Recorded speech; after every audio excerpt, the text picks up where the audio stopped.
Now, Brent, second shot's into par fours. It's kind of like a short par three, right? Yeah. What's your philosophy? You know, here again, your yardage. You know, what's going through your mind right now? Aim.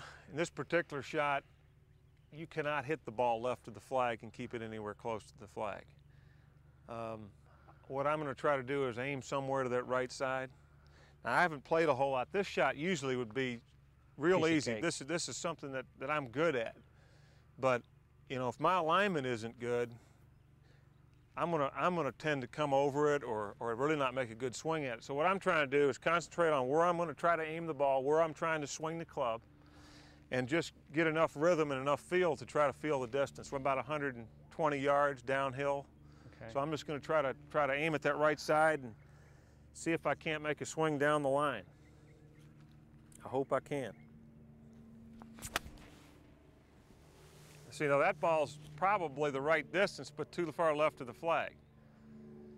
For most people, I would say that's a pretty good shot. I mean, I know you're a good friend of Ben Crenshaw's, but gee whiz, you just knocked it in there 15 feet below the hole. You know, you're right, but you know, I've hit so many of these. What I want is to start the ball out where I'm aiming. Okay, you know where I aimed to the right side of the green that time and pulled it to the flag.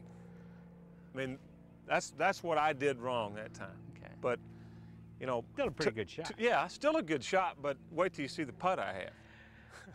You mentioned something before you hit about coming over it. What does that mean?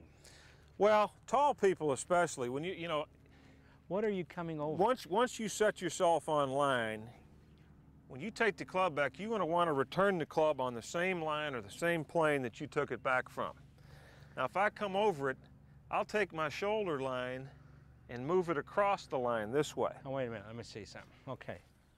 This is your line right here? That's my line. So if I made a good swing, I'd come down along that path this way. Okay. If I take and move my shoulders across the line, in other words, if I start my swing with my shoulders and my hips moving across the line, I'm going to get outside my intended line and swing from the outside in. Okay, now if you put the club back up here, we might really have some good information here. If you don't start with your shoulders and your hips, what do you start with? Well, what I like to do is I try to take my arms and my shoulders and come back inside.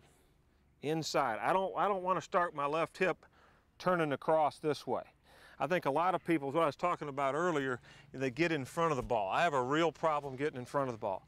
If I take a backswing, my first move is my head or my body moving forward, my shoulders automatically get outside the line. I'm gonna attack it from too steep an angle, number one, and it's gonna be from the outside moving in. So the chances are I'm gonna pull it.